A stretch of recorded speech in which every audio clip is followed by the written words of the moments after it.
Bonjour à toutes et à tous. Nous commençons à l'heure, il est 14h30. Effectivement, nous avons une horloge qui avance de 2 minutes dans la salle. Donc, mes chers collègues, en effet, nous sommes réunis cet après-midi pour examiner la recevabilité de la proposition de résolution tendant à la création d'une commission d'enquête relative à l'identification des défaillances de fonctionnement au sein des fédérations françaises du sport, du monde sportif et des organismes de gouvernance du monde sportif en tant qu'elles ont délégation de service public. Donc, c'est le titre qui a été choisi. Donc, la présidente du groupe écologiste NUPES a fait savoir à l'occasion de la réunion de la conférence des présidents du 6 juin dernier que son groupe souhaitait utiliser son droit de tirage pour la création de cette commission.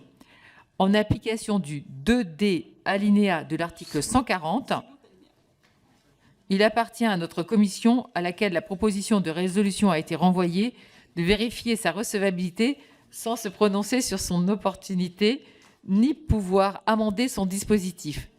Et la semaine dernière, nous avons désigné Madame Béatrice Bellamy, rapporteure sur cette proposition. Je vais donc lui donner la parole. Merci, Madame. C'est bon. Voilà, très bien. Merci, Madame la Présidente. Donc, lors de la conférence des présidents du mardi 6 juin 2023, la présidente du groupe écologiste NUPES a indiqué faire usage, pour la création de la commission d'enquête prévue par cette proposition de résolution, du droit de tirage que le deuxième alinéa de l'article 141 du règlement de l'Assemblée nationale reconnaît à chaque président de groupe d'opposition ou de groupe minoritaire une fois par session ordinaire. En conséquence, conformément au second alinéa de l'article 140 du règlement, il revient à notre commission de vérifier que les conditions requises pour la création de la commission d'enquête sont réunies. Je souhaite ici préciser que nous devons nous prononcer aujourd'hui sur la recevabilité et non sur l'opportunité de la création de cette commission d'enquête. 3 conditions sont requises. En premier lieu, en application de l'article 147 de notre règlement, les propositions de résolution tendant à la création de commissions d'enquête doivent déterminer avec précision les faits qui donnent lieu à l'enquête. En l'occurrence, les faits semblent définis avec une précision suffisante puisque, selon l'article unique de la proposition de résolution, la commission d'enquête serait chargée d'identifier les défaillances de fonctionnement au sein des fédérations françaises de sport, du mouvement sportif et des organismes de gouvernance du monde sportif. L'exposé des motifs précise par ailleurs que la commission d'enquête portera plus spécifiquement sur les enjeux de corruption, les phénomènes de discrimination dont le sexisme, l'homophobie, le racisme, ainsi que les dysfonctionnements pouvant aller jusqu'au harcèlement sexuel. Le premier critère est donc rempli. En second lieu, de telles propositions de résolution sont recevables, sauf si, dans l'année qui précède leur discussion, a eu lieu une commission d'enquête ayant le même objet. Ce n'est pas le cas en l'espèce, bien que les travaux de notre commission aient pu, à quelques occasions, aborder certaines thématiques évoquées par la présente proposition de résolution. La proposition de résolution remplit donc le deuxième critère de recevabilité. Enfin, en l'application de l'article 139 du règlement de l'Assemblée nationale, la proposition de résolution ne peut être mise en discussion si le garde des Sceaux fait connaître que des poursuites judiciaires sont en cours sur les faits ayant motivé le dépôt de la proposition. Le troisième alinéa de l'article 6 de l'ordonnance du 17 novembre 1958 prévoit même que la mission d'une commission d'enquête déjà créée prend fin dès l'ouverture d'une information judiciaire relative aux faits sur lesquels elle est chargée d'enquêter. Interrogé par la présidente de l'Assemblée nationale, le garde des Sceaux lui a fait savoir, dans un courrier du 13 juin 2023, que le périmètre de la commission d'enquête envisagée est susceptible de recouvrir pour partie des procédures judiciaires en cours. La Commission devra donc veiller, au long de ses travaux, à ne pas faire porter ces investigations sur des questions relevant de la compétence exclusive de l'autorité judiciaire. La commission d'enquête, si elle s'en tient à l'objet clairement défini que je vous ai lu à l'instant, ne portera donc pas sur des questions relevant de l'autorité judiciaire. Sous cette réserve, il apparaît que la création de cette commission d'enquête est juridiquement recevable. Je vous remercie. Merci Madame la rapporteure. Donc maintenant, je vais donner la parole aux orateurs de groupe et puis dans la foulée, je donnerai aussi la parole aux autres membres de la commission qui souhaitent s'exprimer. Donc pour commencer, pour Renaissance, Stéphane Mazard. Merci Madame la Présidente, Madame la rapporteure, mes chers collègues. Je tiens tout de suite à indiquer à nos collègues du groupe écologiste que le groupe Renaissance accueille favorablement cette demande, même si le calendrier n'est sûrement pas idéal pour le monde sportif, qui va donc être appelé à se questionner sur ses dysfonctionnements au moment même où il doit se conformer à la loi de 2022 sur la démocratisation du sport et à un peu plus d'un an de l'ouverture des Jeux olympiques et paralympiques de 2024. Mais il n'est jamais trop tôt pour agir lorsque l'intention est louable. Et encore une fois, je salue cette intention qui vise à identifier les différentes causes de défaillance de certaines fédérations sportives. En effet, il serait vain de nier ces difficultés au vu des nombreux événements qui ont jalonné l'actualité récente. Je pense notamment aux difficultés rencontrées au plus haut sommet du football et du rugby français, ou encore aux enquêtes et procédures ouvertes pour des faits dénoncés ou révélés au sein de fédérations telles que la gym ou encore le patinage. Nous savons qu'aujourd'hui, notamment, de trop nombreuses victimes de faits de violences physiques, sexuelles ou psychologiques se révèlent dans nos clubs de sport et ces victimes sont souvent très jeunes et sous l'influence d'un système qui les place dans une situation de vulnérabilité. Bien évidemment, il faut souligner la prise de conscience de ce malaise par le ministère des Sports et de sa ministre, Mme Amélie Oudéa-Castéra, puisqu'il vient d'être créé un comité d'éthique co-présidé par Marie-Georges Buffet et Stéphane Diagana. Ce comité complète d'autres moyens pour venir en aide aux éventuelles victimes, comme la cellule de signalement des violences et la désignation de référents au sein des clubs. Cette commission d'enquête doit avoir pour objectif de répertorier les dysfonctionnements de certaines fédérations, de permettre, espérons-le, de libérer les paroles et de déceler les non-dits, et enfin de faire toute proposition utile pour remettre le projet sportif, éducatif et citoyen au centre de l'action de nos fédérations et de nos clubs. En tant que rapporteur pour avis de la loi dite olympique, mais surtout en tant que co-rapporteur avec mon collègue Stéphane Peu d'une mission sur les retombées des Jeux olympiques et paralympiques de 2024, je mesure tout ce que les Jeux doivent nous apporter en termes d'héritage. Mais soyons clairs, les espoirs fondés sur cet élan sont bien évidemment conditionnés à une action de fond et résolue contre les dérives visées par votre commission d'enquête. Merci, monsieur le député. Pour le Rassemblement national, Julien Audoul.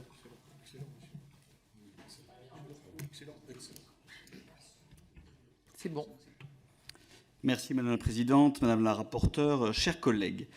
Comment traiter correctement des défaillances dans le monde du sport sans oser nommer l'islamisme qui chaque jour gagne un peu plus de terrain? Le journal Le Parisien a dévoilé récemment l'ampleur des incidents liés au port du voile lors de matchs de foot, certains clubs méprisant le règlement de la Fédération française de football qui interdit tout port de signe ou tenue manifestant ostensiblement une appartenance religieuse. Dimanche dernier, à Pierrefitte, un arbitre a dû être escorté par les forces de l'ordre pour sortir du gymnase. Quel était son crime? Il avait simplement refusé de faire jouer le match parce que des joueuses souhaitaient rester voilées. Chaque semaine, des militants islamistes bravent l'interdit et provoquent notre République en exhibant leur étendard. Sur le terrain, comme partout, il faut mettre la religion de côté. C'est ce que martèlent les arbitres qui se sentent abandonnés. Mais l'islamisme, dans le sport ou ailleurs, ne recule pas. À l'entrisme islamiste se mêle la dictature du communautarisme et ses conséquences en termes d'exclusion, de racisme et de stigmatisation. Il faut avoir le courage de regarder la réalité en face. Dans le football amateur, dans bon nombre de quartiers à forte immigration et dans des zones de non-droit, le racisme anti-blanc est devenu la norme. En 2019, Pierre Ménès avait osé dénoncer publiquement cette vérité honteuse qui dérange. Je regrette que l'exposé des motifs de cette résolution ne daigne même pas mentionner ces phénomènes qui sont pourtant à mettre en lien avec le racisme, le sexisme, l'homophobie et le repli identitaire. Malgré tout, j'espère que ce texte nous permettra de mettre en lumière les vraies dérives et les véritables défaillances qui gangrènent le monde du sport. Pour ces raisons, le groupe Rassemblement national votera pour la création de cette commission d'enquête. Merci, monsieur le député. Effectivement, vous aurez une place dans cette commission d'enquête et vous pourrez tout à loisir voir si vous voulez traiter certains sujets. Mais je rappelle quand même le titre sur lequel nous devons nous pencher, qui est la commission d'enquête relative à l'identification des défaillances de fonctionnement au sein des fédérations françaises de sport, du monde sportif et des organismes de gouvernance du monde sportif, en tant qu'elles ont délégation de service public. Pour LFI NUPES, François Piquemal. Oui, Madame la Présidente, Madame la rapporteuse, je pense qu'il faut être un peu sérieux et les délires islamophobes du Rassemblement national n'ont pas leur place dans un sujet qui a touché autant de personnes licenciées, dont certaines ont été victimes de faits graves suite à des dysfonctionnements dans les fédérations. Je vous prends 3 exemples qui sont parus en juin. Le Monde, 3 juin, sport de glace, la gestion de l'ex-président de la fédération signalée à la justice après un rapport accablant. Gymnastique, Libération, le 8 juin. Le Pôle France de Marseille va fermer après la condamnation de son directeur pour harcèlement moral. Libération encore le 13 juin. Violence dans le judo, un entraîneur national écarté après des années de signalement. De fait, si un comité pour l'éthique et la démocratie dans le sport a été mis en place, et c'est à saluer par la ministre des Sports sous la tutelle de Marie-Georges Buffet et de Stéphane Diagana, la création de cette commission d'enquête chargée d'identifier les défaillances de fonctionnement au sein des fédérations françaises de sport, du mouvement sportif et des organismes de gouvernance du monde sportif est complémentaire. Nous le devons aux 3,5 millions de bénévoles qui chaque semaine, chaque week-end, se mobilisent pour faire vivre le sport et le meilleur de ce qu'il véhicule, dont l'antiracisme. Et on voit, en écoutant les collègues du Rassemblement national, qu'il y a bien besoin d'antiracisme dans ce pays. Nous le devons aussi aux licenciés, nous le devons aux victimes d'agissements criminels, qu'ils soient à caractère sexuel ou raciste. Nous le devons au sport et à toutes celles et ceux qui participent à sa beauté. Merci, monsieur le député. Je tiens à rappeler que dans cette commission, comme nous avons le sport et dans le sport une certaine éthique, nous avons quand même l'habitude de ne pas prendre à partie les uns et les autres pour que les débats puissent se faire le mieux possible. Mais ça, c'est quelque chose que nous avons depuis le départ dans notre commission. Pour les Républicains, Frédéric Meunier. Merci, Madame la Présidente. Nous assistons ces dernières années à un déferlement de dysfonctionnements au sein des fédérations sportives françaises. Racisme, homophobie, corruption, violences sexistes et sexuelles. En effet, il y a un réel besoin d'approfondir la réflexion sur les gouvernances de fédérations qui devraient être irréprochables.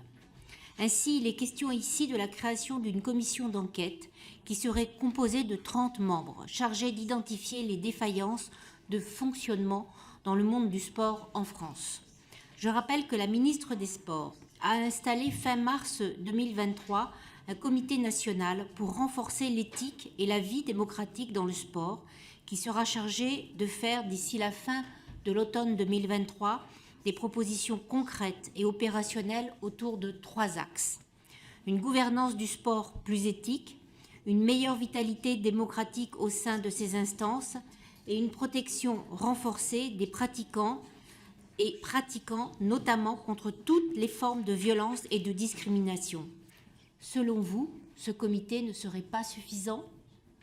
De plus, ne pensez-vous pas qu'il puisse y avoir un mélange des genres ? Est-il envisageable qu'une seule et même commission soit créée afin de traiter ces sujets essentiels, les violences sexuelles, toute forme de discrimination et les défaillances dans les gouvernances du sport ? Je vous remercie. Merci, Madame la députée. Et comme je l'ai indiqué dans mes propos en préambule, nous nous penchons sur l'opportunité, sur la faisabilité et pas sur le fond de la commission. Sur la recevabilité, on se penche. Mais vous soulevez des questions qui auront sûrement une réponse de la part de la rapporteure. Pour le groupe démocrate, Laurent Croisier. Merci Madame la Présidente, Madame la rapporteure, mes chers collègues. Ces 2 dernières années, 54 fédérations sportives sur 109 membres du Comité national olympique ont signalé des cas de violence. Parmi les victimes, 79% étaient de sexe féminin, 84% étaient mineurs et 89% des faits dénoncés concernent des violences sexuelles. Ces chiffres peuvent choquer, mais ils ne sont en réalité que le reflet des fléaux qui touchent notre société. Violence verbale, racisme, homophobie, sexisme, discrimination, violence sexuelle. Il n'y avait malheureusement aucune raison pour que ces fléaux ne traversent pas les fédérations sportives. Le sport doit permettre à chacune et chacun de pratiquer en toute quiétude sans être inquiété. À l'évidence, les fédérations ont encore beaucoup de chemin à parcourir. Elles peinent à briser l'omerta. Les cas de violence et de harcèlement sexuel ne faiblissent pas, plus de 1000 signalements depuis 2020, et ces chiffres sont très certainement en dessous de la réalité. Quand vous parlez, vous avez beaucoup à perdre. Les représailles, elles existent. Ces mots sont ceux de la coprésidente de la commission du Comité national olympique. Le groupe démocrate ne peut être que favorable à cette résolution et à la création de cette commission d'enquête. Nous ne pouvons plus tolérer les affaires où tout le monde savait, mais où personne n'a rien dit. Éradiquer de manière durable toute forme de violence dans le sport nous apparaît comme un impératif. Je vous remercie. Merci, monsieur le député. Pour Horizon et Apparentés, Jérémy Patry-Létus. Merci, Madame la Présidente, Madame la rapporteure, chers collègues. Juste pour rebondir quelques mots sur la montée du communautarisme dans le sport. C'est un fait, il avait déjà été évoqué par Jean-François Lamour en 2003. Maintenant, ça existe comme ça existe dans d'autres associations et sphères de la société, mais ce n'est pas l'objet de cette commission. Et je veux le dire parce que le sport, je crois que c'est avant tout un formidable facteur d'intégration, d'émancipation citoyenne. C'est un outil de promotion sociale. Le sport, c'est la mixité qui ne doit pas connaître de différences religieuses ni sociales. Avant de revenir sur cette proposition de création d'une commission d'enquête, je veux avoir un mot rapide pour nos 300 000 associations sportives, nos 107 fédérations, nos clubs et nos 3 500 000 de bénévoles. Sur leur engagement, la France ne pourrait être cette formidable nation sportive. Et dans ma circonscription comme ailleurs, une association de foot fête ses 100 ans, ses 450 bénévoles. Et je veux les saluer et à travers eux saluer l'ensemble des bénévoles. Si je le dis, c'est parce qu'il ne faudrait pas jeter l'opprobre sur toutes ces associations et toutes ces fédérations. Et ce n'est pas d'ailleurs la position de nos collègues écologistes. Il faut regarder effectivement la réalité telle qu'elle est. Des scandales ont secoué le monde du sport récemment, ont terni l'image du sport français à peine un an avant les Jeux olympiques et paralympiques. Ils ont révélé un certain nombre de dysfonctionnements au sein des fédérations sportives, notamment au sein de la Fédération française de rugby ou encore de tennis. Je pense également à l'émission Stade 2 qui, il y a quelques semaines, révélait des pratiques contestables et dangereuses pour la santé des athlètes dans l'athlétisme français. Ces révélations nous indignent. Elles ne sont évidemment pas acceptables dans le milieu du sport et nous ne pouvons accepter de telles pratiques. Alors, comme mes collègues, je forme le vœu, comme tous ici, que ces pratiques opaques, délétères, puissent être terminées et qu'on puisse trouver ensemble des solutions concrètes. Je veux simplement avoir un mot pour Madame la ministre des Sports qui, sans attendre la commission d'enquête, a pris des mesures importantes, a demandé la création de différents audits. Et je veux souhaiter à mes collègues de cette commission d'enquête un travail fructueux qui permettra d'améliorer ces pratiques contestables. Je vous remercie. Merci, monsieur le député. Pour les écologistes NUPES, Francesca Pasquini. Merci Madame la Présidente, chers collègues. Au nom du groupe écologiste, je salue évidemment la demande de création de cette commission d'enquête initiée par ma collègue Sabrina Sebaï et lui apporte tout mon soutien. Au cours des 12 prochains mois, la France va accueillir des événements sportifs majeurs, au premier rang desquels se trouve la Coupe du monde de rugby et les Jeux olympiques. Mais peut-on célébrer pleinement ces événements festifs sans se préoccuper des violences, des discriminations et de la corruption qui ravagent le monde du sport et plus particulièrement nos fédérations sportives? Le sport, des révélations après révélations, ont mis en lumière des cas de violences sexuelles, sexistes, des discriminations, des propos homophobes et racistes, se déroulant au sein des fédérations ou des clubs sportifs. Ces révélations se succèdent et se ressemblent tristement.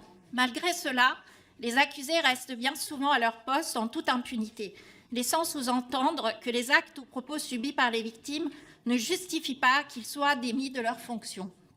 Certes, le MeToo Sport, que le témoignage courageux de Sarah Abitbol a permis de lancer, a encouragé des centaines de personnes à raconter ce qu'elles ont vécu. Mais qu'est-ce qui a vraiment changé? Sur la seule année 2022, 52 fédérations sportives étaient concernées par des cas de violences sexistes et sexuelles. Et les plus grandes fédérations sont loin d'être épargnées par ces cas. Cette problématique n'est pas épisodique, elle est systémique. Mes chers collègues, nous nous devons d'agir pour que le sport redevienne un vecteur d'émancipation populaire. Merci Madame la députée. Et maintenant, nous allons passer aux collègues pour leurs questions. Donc, on commence par Belkir Belhaddad pour 1 minute. Merci Madame la Présidente, Madame la rapporteure. L'intégrité est une vertu cardinale du sport, une condition de son succès durable. Les dérives sont connues, dopage, manipulation des compétitions, défaillance de la gouvernance des fédérations, avec surtout le risque derrière d'affaiblir l'intérêt populaire pour le sport. L'ensemble des acteurs de la filière doit se mobiliser pour garantir l'éthique, l'intégrité dans les organisations, les pratiques et les compétitions sportives. Et les pouvoirs publics, le mouvement sportif et les partenaires doivent conjointement aller dans ce sens, et il en va de même de notre institution en donnant la possibilité à cette commission d'enquête de faire son travail et faire toute la lumière sur toutes ces dérives. Donc ça me paraît totalement nécessaire d'aller dans ce sens-là, avec peut-être un focus en termes de questionnement sur l'impact sur les pratiques sportives, la vie des clubs et l'intérêt pour le sport. Merci. Merci, Monsieur le député. Bruno Bilde. Merci, Madame la Présidente. La proposition de résolution expose des faits bien réels. Sexisme, racisme, homophobie. Mais elle fait totalement l'impasse sur les difficultés des fédérations et du monde sportif pour lutter efficacement contre le séparatisme, le communautarisme et la radicalisation. Alors que des enquêtes du CNOSF et de l'ANDIS indiquent que 50 000 à 70 000 personnes s'entraînent dans un environnement communautariste ou séparatiste. Certains signaux bien connus des acteurs du sport nous alertent et doivent être combattus. Refus d'avoir un éducateur féminin, de serrer la main à une femme, un homosexuel, refus de s'entraîner avec elle ou lui, refus de la douche, prières sur le terrain, dans les vestiaires, horaires d'entraînement en fonction du ramadan, exclusion des femmes, etc., etc. Toutes les ligues connaissent pertinemment les clubs ou éducateurs qui posent problème, mais ne savent pas comment engager une procédure et surtout craignent des représailles. La future commission d'enquête compte-t-elle également investiguer pour permettre au monde du sport de lutter efficacement contre la radicalisation et ainsi défendre les valeurs de la République? Merci, Monsieur le député. Et je le redis, on se penche sur la recevabilité de la requête et non pas sur le périmètre. Bertrand Sort. Merci, Madame la Présidente. Madame la rapporteure, je partage bien évidemment l'objectif de cette proposition de résolution.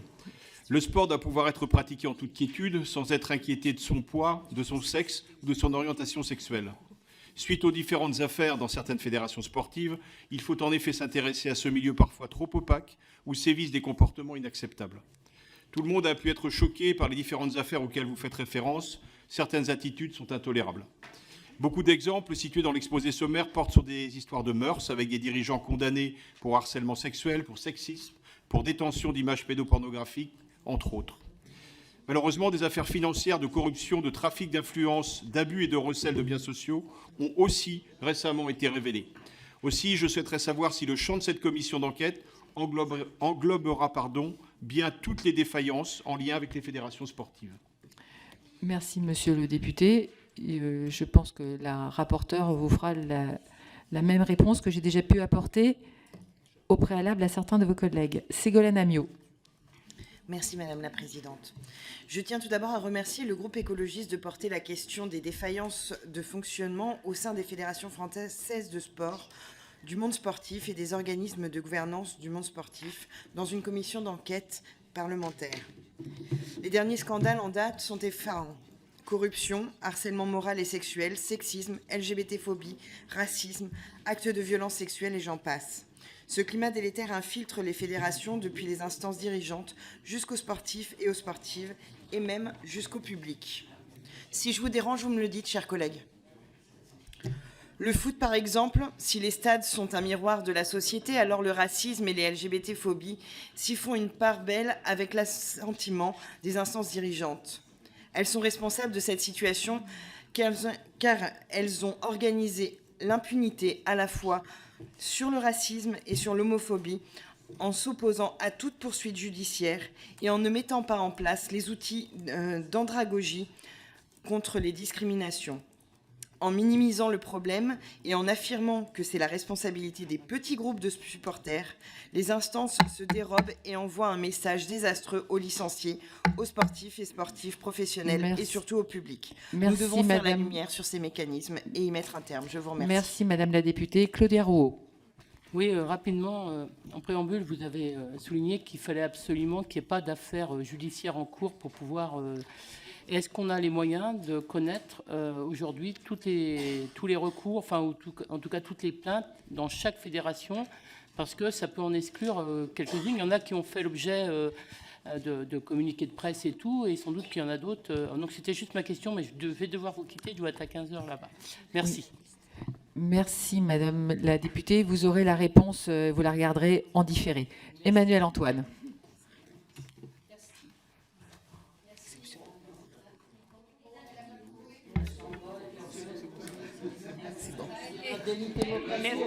Merci Madame la Présidente.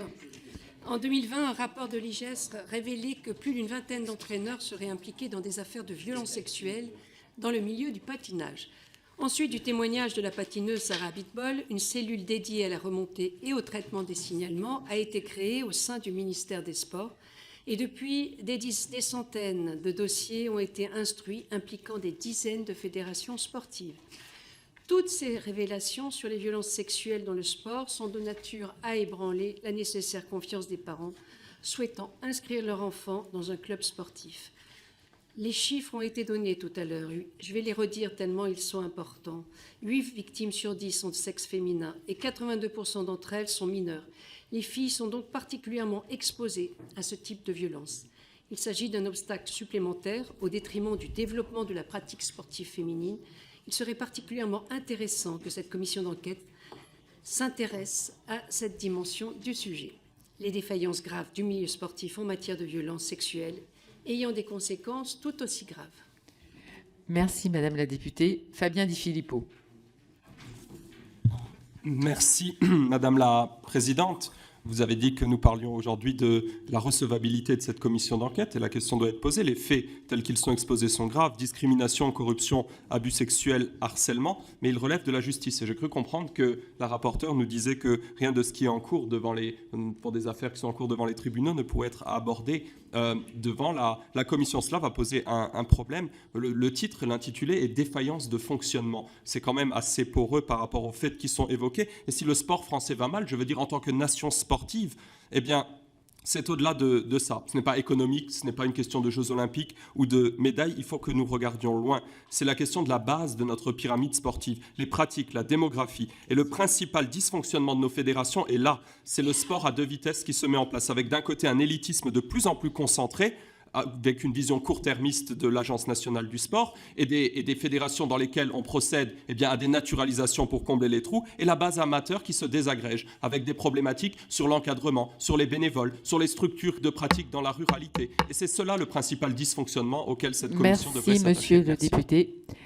Madame la rapporteure, vous avez la parole pour répondre à nos différents collègues et pour rappeler le périmètre de la réunion. Merci. Merci Madame la Présidente. Chers collègues, je voudrais juste rappeler que le sport, comme ça a été dit à de nombreuses occasions, n'a absolument pas de couleur politique déjà. Quand on a la chance de pratiquer une activité physique. Et je voudrais aussi avoir un mot pour tous les bénévoles à l'occasion du sujet du jour. En tout cas, n'oublions jamais tous nos bénévoles qui nous permettent en même temps de pratiquer une activité physique pour nous et pour nos enfants. Et qui permettent aussi de faire vivre toutes ces associations qui maillent nos territoires au sein de nos circonscriptions. Donc ensuite, je voudrais profiter aussi de l'occasion pour rappeler aussi les positions, les démarches engagées par la ministre des Sports, Amélie Oudéa-Castéra. Et enfin, je répondrai aussi en exprimant que nous sommes, comme l'a dit la présidente, à juger de la recevabilité de ce rapport, bien sûr. Il s'agit d'une création de la commission d'enquête au regard des 3 articles du règlement, comme je le disais précédemment.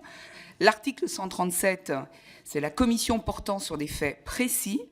L'article 138, pas de commission d'enquête sur les mêmes sujets ces 12 derniers mois.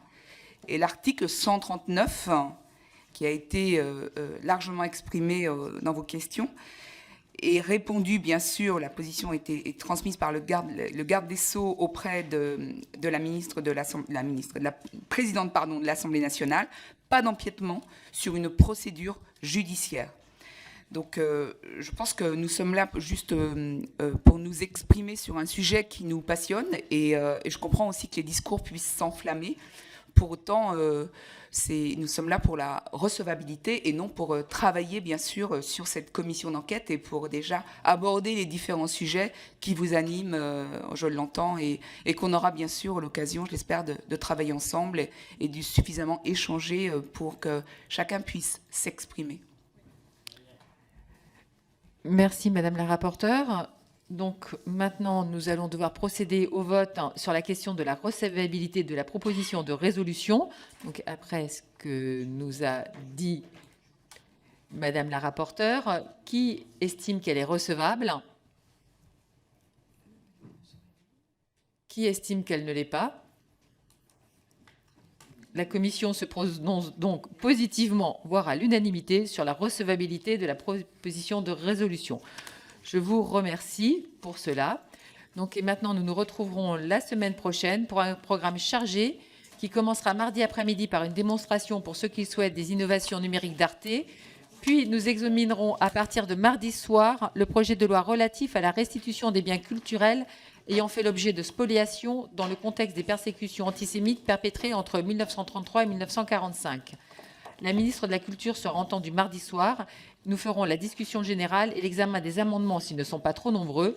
Et si besoin, nous finirons le lendemain matin. Voilà. Sur ce, je vous souhaite une bonne fin d'après-midi.